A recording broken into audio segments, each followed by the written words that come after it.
Good morning guys. Isang mapagpalang araw sa araw na ito. Happy New Year sa lahat. Ito nagkabit kami ng PCB. Yan. Pinalitan namin yan. Yan. Kakabit na lang ang power para ipapaanda rin sa baba. Yan yung kinabit namin, dalawang PCB yan.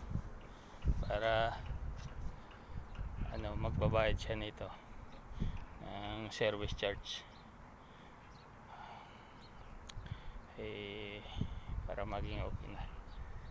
Malamig pa dito ngayon guys ng January, malamig pa.